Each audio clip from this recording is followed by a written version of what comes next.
Takson, show şaptı show.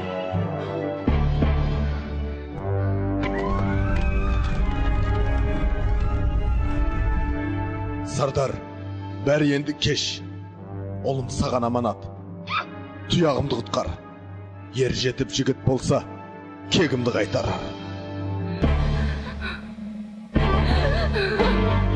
O Tengrim, oğlumdu birazine tapsırdım. Koş bu kulunum.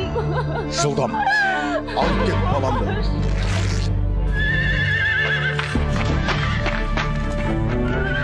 Тұтаңдар ана иттің күшігін. Қош бол, сұңқарым. Енді ұлыма серік бол.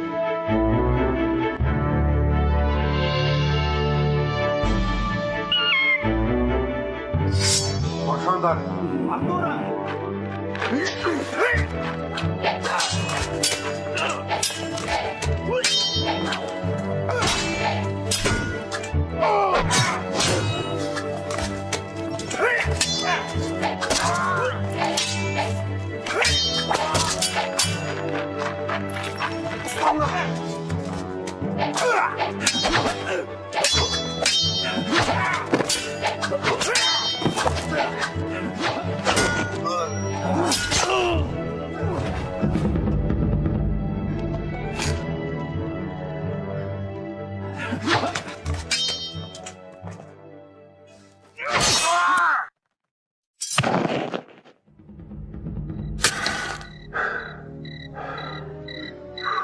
Қалай балам, аман мısın?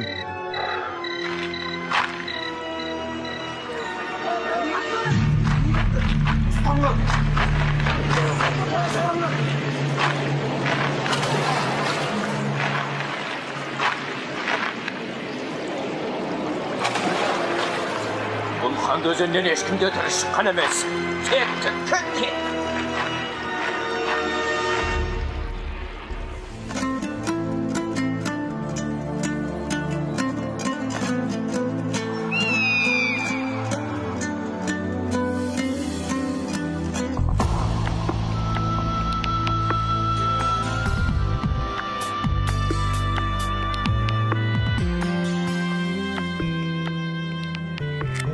Сардар аға, сіз маған менің барыс таңбалы бойтұмарым жайлы айтып беріңізші.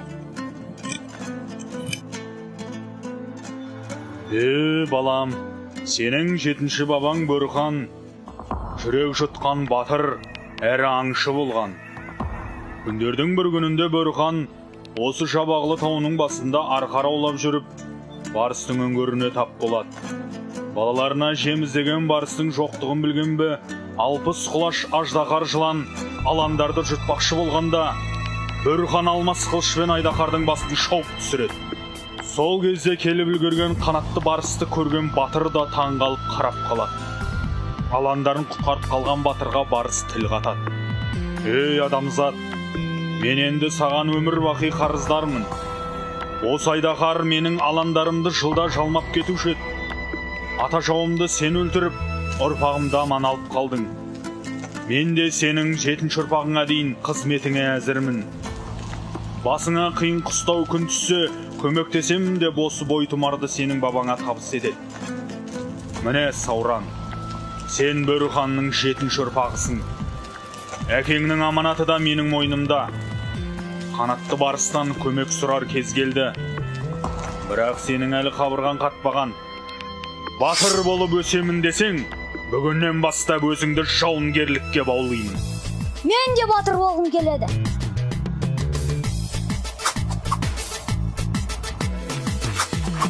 Жауынгерлік әдіс айла үйретсем, қылыш сабағы найза менен түйретсем, өскеннен соң азат етіп еліңді, дұшпаныңның қабырғасын күйретсем.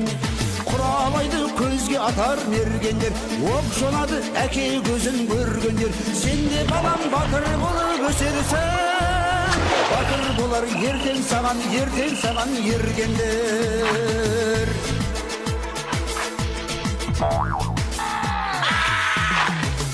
Қашанға сабырлы бол саспағын, басқа түскен қиындықтан қашпағын. Батыр болып өсем десең сен ертең, әр күніңді жаттығудан бастағын. Денең сымыр болсын десең ерінбе, жүгір секір жалқаулыққа берілме. Жеңіске ұмтыл намыс деген ұлы күш, жау алдында әлсіз болып көрінбе.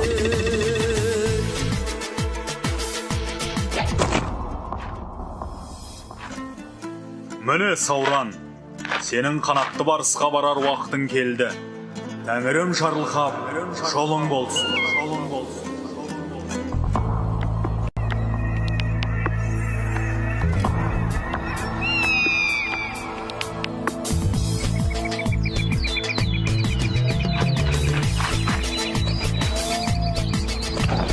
Ершін туған ер жігіт, қанаттан қарап жатпайды.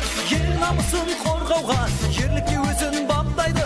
Туған жерді жауынан азат етіп босатты. Ел сенімін ақтайды. Ел үшін туған ер жігіт, еріні биде жатпайды. Жауына тастай түйініп, көк найзасын саптайды. Бес қаруын асынып, ұйқы көрмей күн-түні, жауына өрттей қаптайды.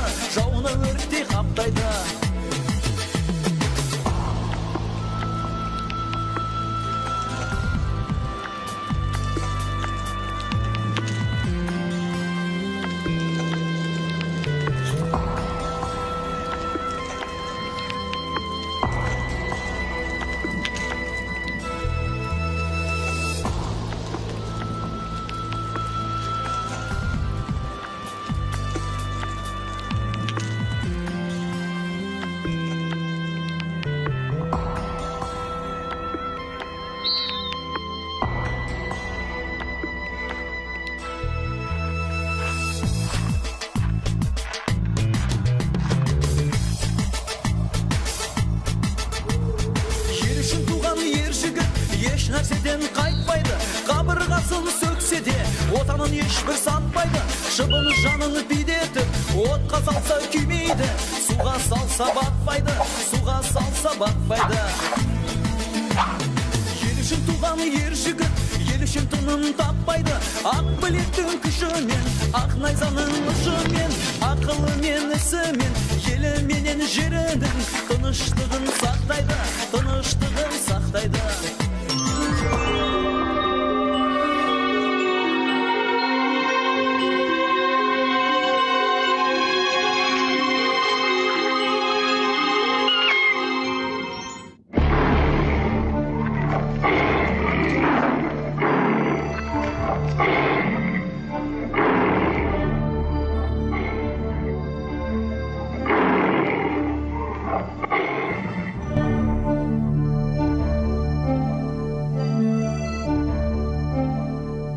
Адам баласы, сені бұл жерге не айдап келді? Мен Бөрханның 7-ші ұрпағымын. Есімім Сауран.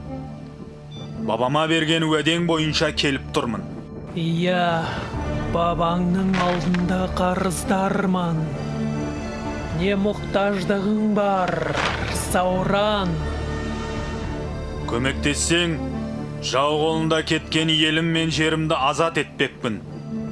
Батырдың 5 қаруы бойында болу керек емес пе?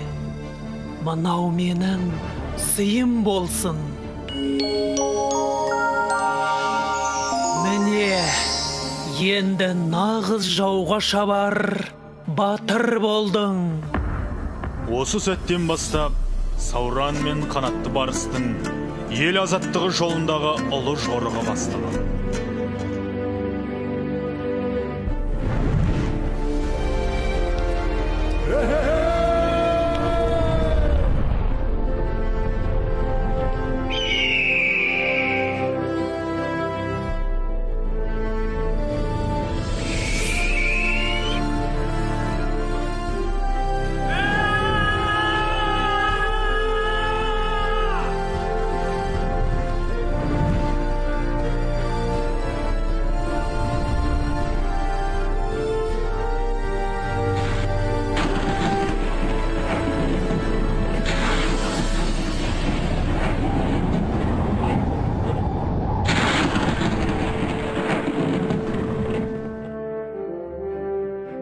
Бұл қамал сенің жеріңді шауып, еліңе қасірет әкелген қара түнек батырдың шаһары.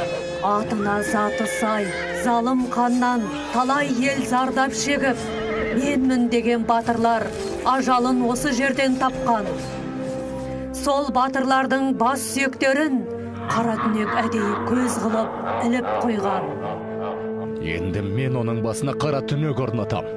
Жарайсың, жігітім. Ал енді мені мұқият тыңдап ал. Сенің еліңе қара түнек неге түнде шабуыл жасағанын білесің бе?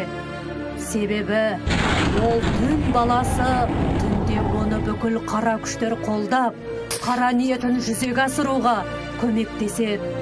Сондықтан да ай толған кезде оны жеңу мүмкін емес. Бірақ Сауран, сен де осал жігіт емессің. Менің саған берген қалқаным мен семсерім жай қарулар емес. Ұлыстың ұлы күні күн нұрына малынып, ай жүзіне шыңдалған қысқа семсерің жауға шапқанда 40 кез ұзарады. Ал менің бейнем бедерленген қалқан, сенің жеті бабаңның баталары дарып, періштелердің дұғасымен қапталған. Бұл қалқан сенің қорғаушың, әрі қолдаушың болады.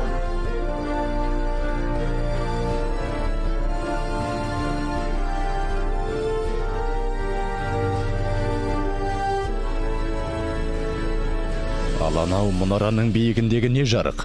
Ол қара түнектің қызы. Ай десе аузы, күн десе көзі бар, Айсұлудың тұрағы. Көркіне ақылы сай, қыз әкесінің залымдық істеріне наразылық білдіріп, сол мұнарада оқшау тұрады. Сен мұның бәрін қайдан білесің? Мен тау қожайынымын. Бұл өлкенің жаңалықтарын маған жүйткіген жел жеткізеді. Тау қырандарынан бастап, түз тағыларына дейін бүкіл жан жануарлар менің алдымда бас ет. Сонда Айсұлу тар қапаста қамалып отыра бере ме? Жоқ, ай нұрынан жаралған Айсұлу өзінің құйрық жалы төгілген ақ бозатымен әр түні үркер ауғанда қамал сыртына серуенге шығады. Оны екі жағынан екі қабылан күзетіп жүреді. Олар қызға тірі жанды жуытпайды. Жарайды. Алыс жолдан келдік емес пе? Таң атқанша тынығып алайық.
Tez arada kölekesiz kempirdi жеткізіңдер.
қиын болғалы тұр. Қамыңды жасап, қимылдамасаң, ажалың алыс емес. Айтары, кәрі мыстан. Мені жеңетін жау әлі туған жоқ. Қаншама батырсынған жандардың бастары әне ілулі тұрған жоқ па? Сымды бұлай жорған үшін сен де басыңнан айырласың. Жетер енді 300 жыл жасағаның.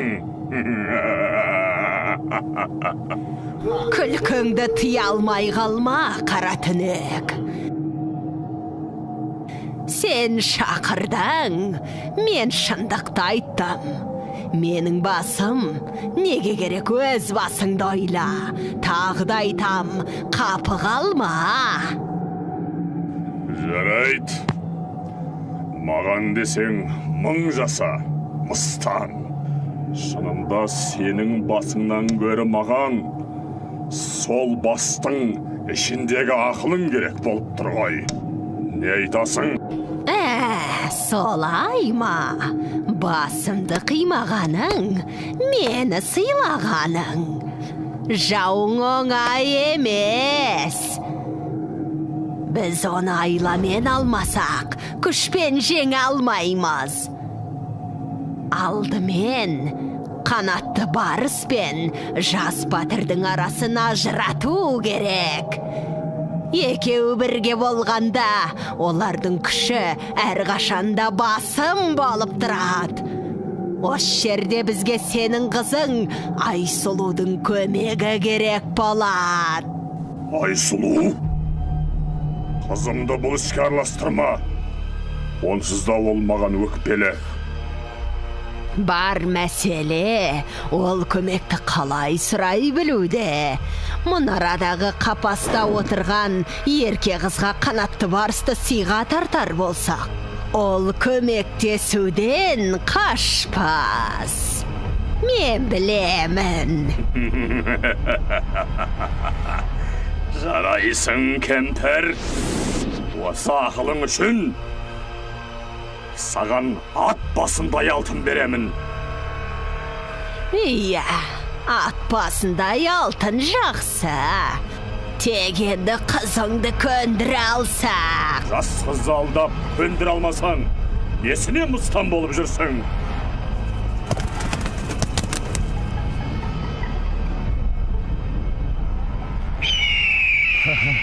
Сен менің сенімді серігім едің ғой.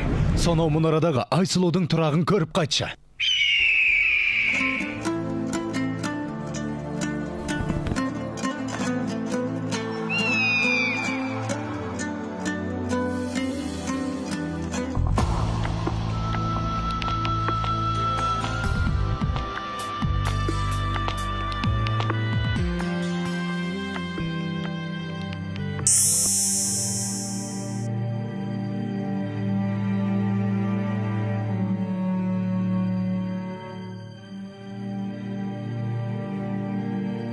Тегі асыл құс екенің көрініп тұр.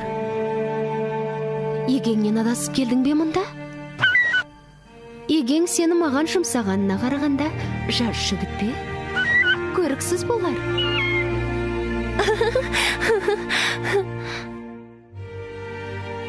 Жарайды.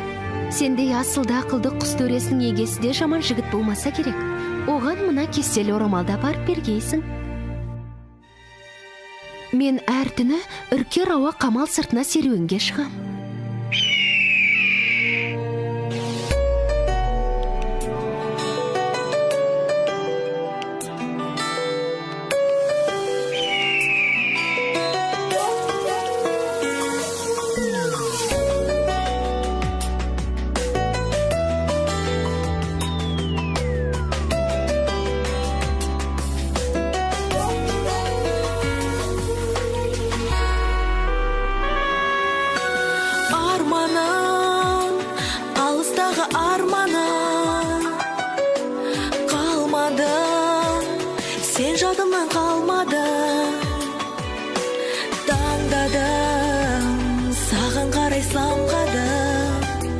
Сағым болып алдады мені, барма аман.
Сұлу қызға мыңда бір сәлем.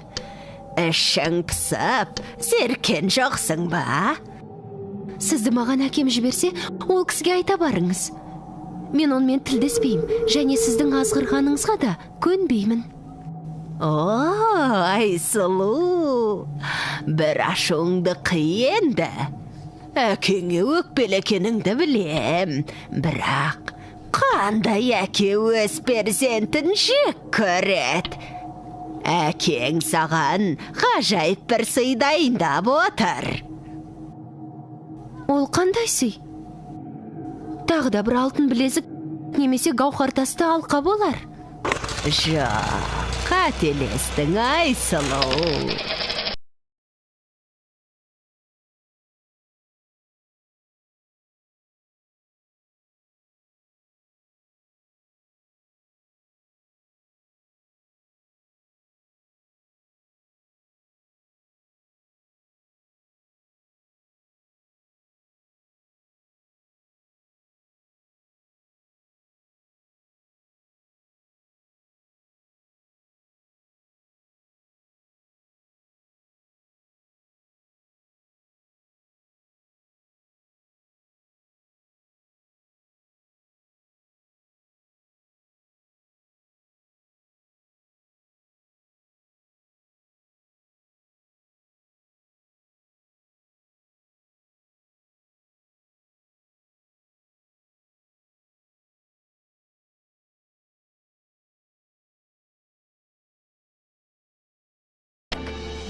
Сонда оны әлі қолға түсіру керек пе? Иә, сұлуым. Сондай керемет аңды қолға түсіруге сенің көмегің қажет. Менің?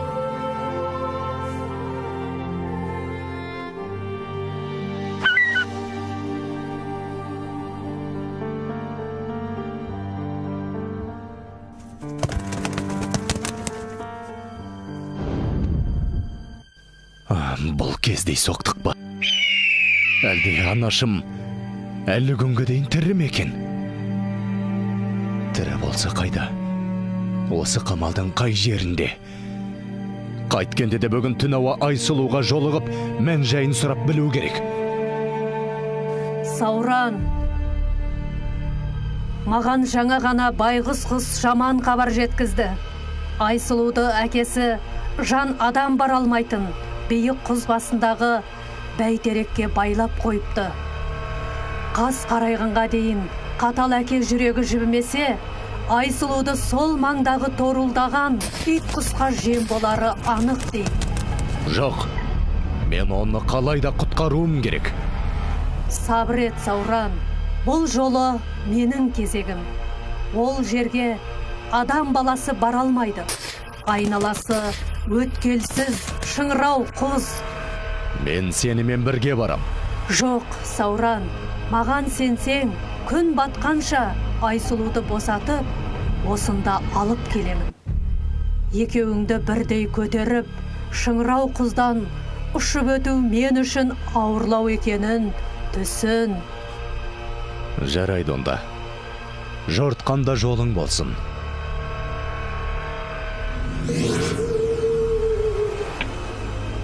Қайна, қазаны, бұрқанып қайнасын, отпен бірге ойнасын, жауыздыққа тоймасын, сүф, сүф.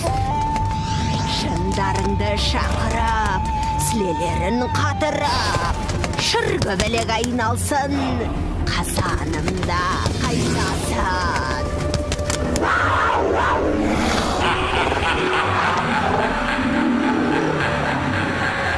Сұңқарым, мұна бойтұмарды Айсұлу көрсе, қанатты барыстың да біздің ортақ досымыз екенін түсінер. Әлі қап.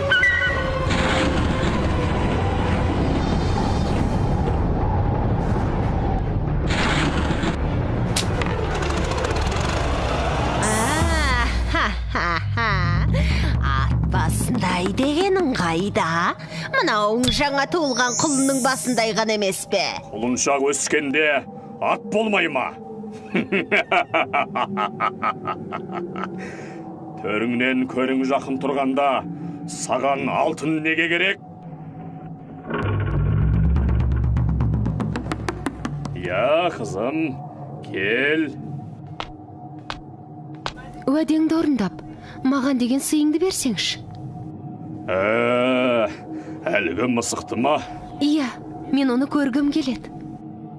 Еркіндігінен айырылған ол, қазір ызалы ғой. Сені тырнап алар. Оны біраз жуастап, қолға үйретейік. Сонан соң ала ғой. Тағы да уәдеңді бұздың ба, әке? Сенің әкең сөзге тұруға келгенде әлсіз болып тұр.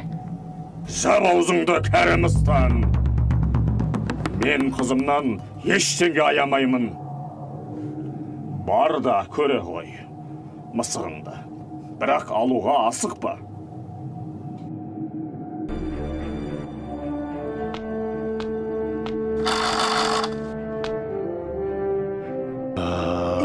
Сен енді боссың, мыстан. Көлеңкең сияқта. Өзің де көзіме көрінбей ақ қой.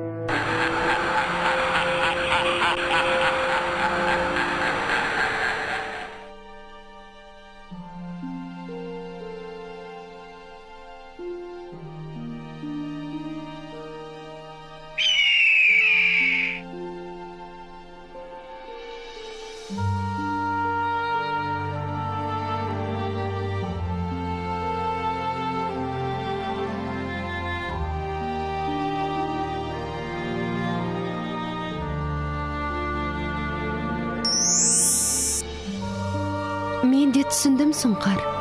Егеңе айта бар. Мен қанатты барысты құтқарамын.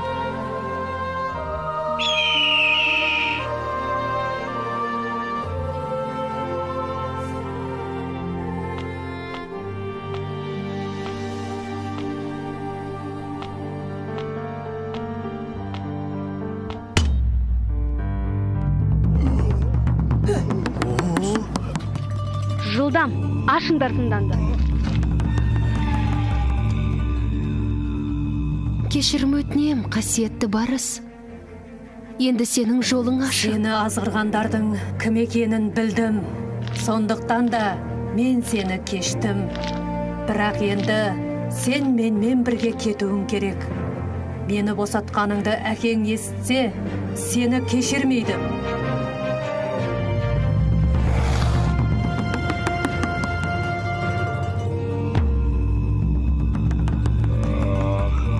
Кеткені қалай?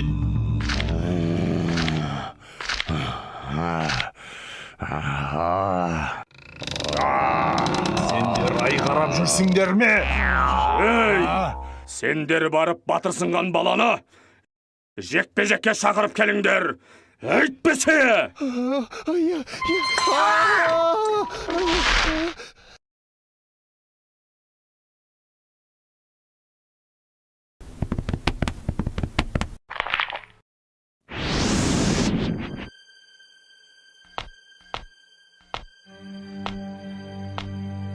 Келдің бе, барысым?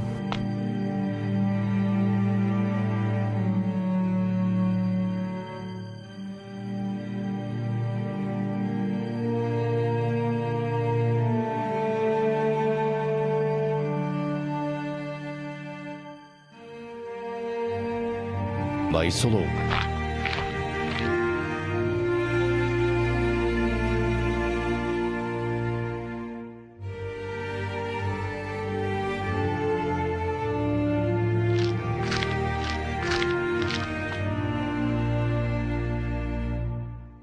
Сауран, сенің анаң тірі. Оны менің әкем өзгелермен бірге қапаста ұстап отыр. Мен кесте тоқуды сол кісіден үйренгенмін. Қара түнек сені жекпе-жекке шақырады, жекпе-жекке! Қара түнекке айта барыңдар. Мен дайынмын.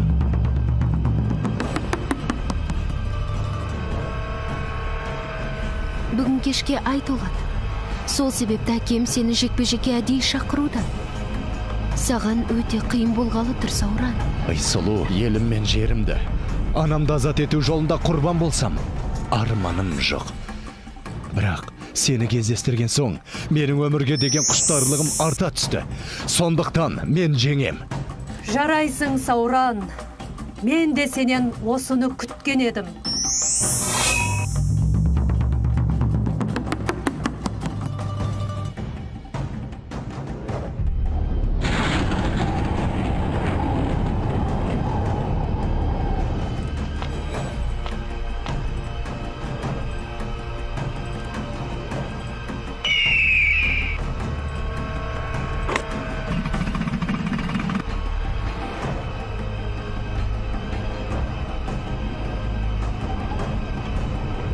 Түнек!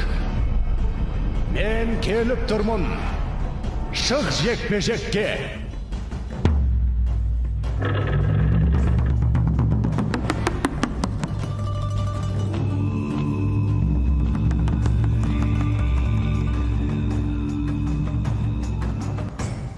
Ей! Ажалына асығып келген батыр сен болсаң, есіміңді айт. Кімді өлтіргенді біле жүрейін. Мен Сауранмын. Ал сен менің елімді шауып, әкемді өлтірген жауызсың. Сенген айың анау болса, соңғы рет қарап ал. Ертеңгі туған айды сен көрмейсің.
Сенің қорғаушың, әрі қолдаушың болады.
Анашым, бұл мен, ұлың Сауранмын.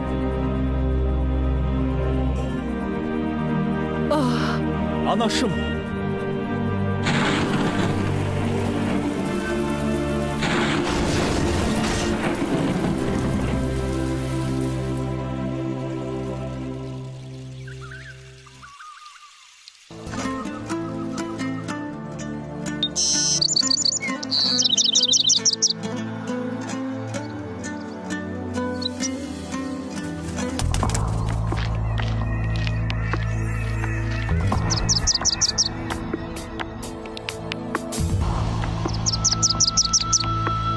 Міне, осы жерге біз қала тұрғызып, жаңа өмір бастаймыз. Ол Сауран қаласы деп аталатын болады.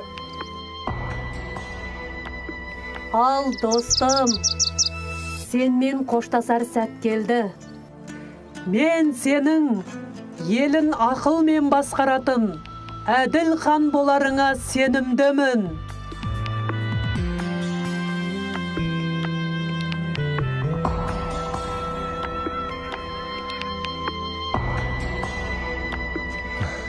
Біз сенің жақсылығыңды ұмытпаймыз. Басыңа қиын қыстау күн туа қалса, мен көмекке дайынмын.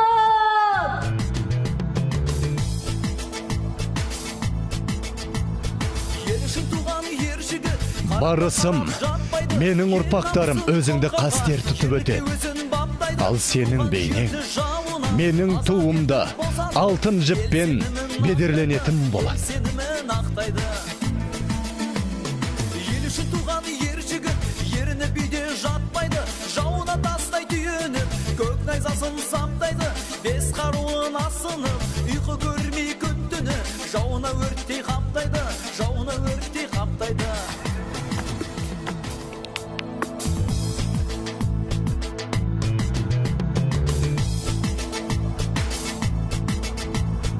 Ел үшін туған ер жігіт, қараптан қарап жатпайды, ел намысын қорғауға, ерлікке өзін баптайды, туған жерді жауынан азат етіп босатып, ел сенімін ақтайды, ел сенімін ақтайды. Ел үшін туған ер жігіт, еріні биде жатпайды, жауына тастай түйініп, көк найзасын саптайды, бес қаруын асынып,